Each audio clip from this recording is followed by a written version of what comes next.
Hi guys, a very good evening. Hope you're all okay. Welcome to another wine review by myself, the Natural Sommelier.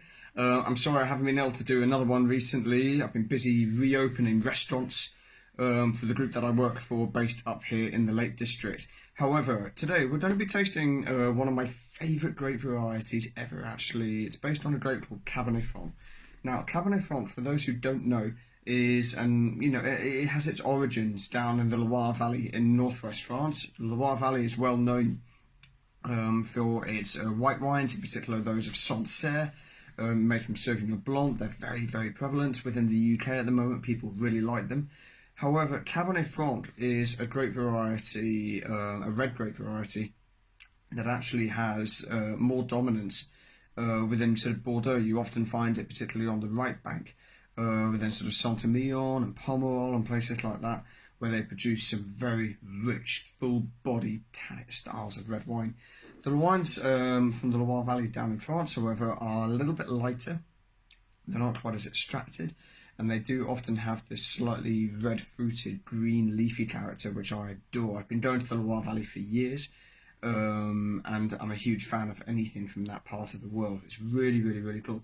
So, Domaine de Vieux-Pressoir. Domaine de Vieux-Pressoir are based in Saumur. Saumur is a little village down in the middle of the Loire Valley, just around the corner from places like Chinon and Tours and Vouvray. It's all within the same kind of area. So these guys have actually been making wine since 1892, and it's still owned by the same family. They've actually been instrumental to a lot of what's going on in that part of the world. And actually, I'm a huge fan of what they do. Their winemaking practices are they're not quite sort of certified organic or biodynamic or anything like that. However, they do comply with something called HVE, which stands for Haute Valeur Environnementale, which is a system of certification that came into being in 2011, which promotes, sort of healthy vineyards and small artisanal producers and what have you. So the Cabernet Franc that's made this particular wine, the vines are between 6 to 25 years old, and they're planted on Jurassic soils. The vineyards themselves are super healthy, they're really active, there's a huge biodiversity within the vineyard, which is really great to see. The wines are fermented using selected yeast, and the maceration is between 10 to 15 days. The wines are then fermented and finished in concrete, so this wine hasn't seen any form of oak, which again I really like. And then it has also seen 100% malolactic fermentation. Okay, but let's have a little taste. I've already poured myself a glass, and let's see what we think. So automatically, I can see this is a very typical colour coming from Cabernet Franc, which is this sort of deep crimson. You can see the wine as it's extracted. You can see the colour being left on the side of the glass there. It's so prevalent for this particular style of wine. But let's have a little smell and see what we think. Wow. So this style of Cabernet Franc is a grape variety that can show its colours in many different forms. Within Saumur, you often get a slightly riper, juicy, more foreboding style. Whereas if you go around the corner to places like Chinon, Saint-Nicolas de Bourgogne and Bordeaux and what have you, they can be on the slightly more austere side, slightly rustic, greener, leafy kind of side. Whereas Saumur, for me, shows that riper, more fruit-driven character, which I personally really, really like. Yeah? But on the nose, it's showing this sort of combination of, concentrated, dark, sort of bramble fruits, and this really lovely ripe red fruit character as well. It has a crunchy red fruit character to it too.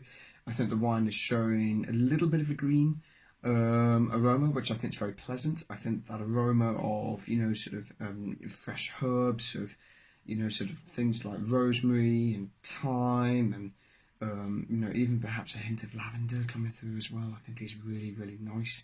The wine has this floral characteristic of, sort of red tulips and rose petals and things like that. It's a very typical wine from this part of the world. I like the fact that it's not covered in oak. I like the fact that you're actually being able to smell the grape variety, you're smelling the vineyards and stuff as well. and I think it really shows on the nose. Wow, lovely, lovely, lovely aroma, yeah? But let's have a little taste and see what we think.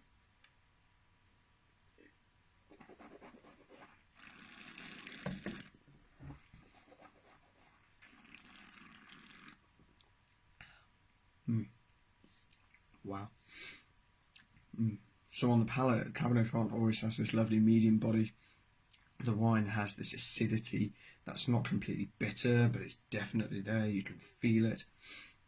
Everything that I've smelt on the nose is definitely there as well.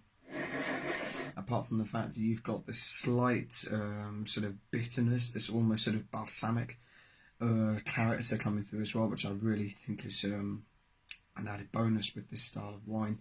I think these styles of wine, Cabernet Franc in general, work wonders as a food pairing. You know, tonight my partner and I are going to be enjoying this with a classic sort of roast beef, you know, with a nice rich sauce and, you know, all the usual trimmings, as well as some local charcuterie and some pate and some locally made bread as well. It's the style of food that people in this, you know, from this part of the world down in the Loire Valley, this is what they eat. And this is what they drink. The two, you know, sort of go hand in hand. I've been going to this part of the world for many, many, many years, and the first thing that they often give you alongside a glass of Cabernet Franc, which, if I may also point out, is often chilled down in this part of the world. There's nothing wrong with chilling Cabernet Franc. It's like chilling Beaujolais. Some people like to have it ever so slightly cooler. Me, I like to serve mine just at room temperature. I think at room temperature it's great. I think, you know, with room temp, it's a perfect excuse to express the wine in its entirety. I mean, the wine itself has an ABV of 13%. I don't think it's very high. I think it's very drinkable, incredibly quaffable, and I think it's very well integrated in there as well. But going back to the Loire Valley has always, in my view, been one of the most understated regions of France, mainly because the wines are showing exceptional value for what they are. You know, this bottle is $9.95, including VAT. You know, you go to somewhere like Bordeaux, you know, you get like a dominant sort of Cabernet Sauvignon based blend or a Merlot based blend. You're going to pay a lot of money for it. So why not actually go to the Loire? The Loire is the place to be at the moment, and definitely a region to look for, apart from your typical Sancerre and stuff like that as well. I'd highly recommend looking into this. This wine can be bought from Graft Wine. Be sure to check them out on Instagram and on their website www.graftwine.co.uk, where, as I say, it is available for $9.95, including VAT, amongst all of their other options as well. But don't forget to check myself out at The Natural Sommelier on Instagram, as well as my website, thenaturalsommelier.com, where you can check out all of my latest articles, wine reviews, including some British wine reviews, and much, much more. Don't forget to click that subscribe button on the bottom of the website there as well, where you'll get our monthly newsletter, as well as some food and wine pairing options, and some top tips on where to get all of these incredible wines from. Until then, stay safe everybody, and cheers.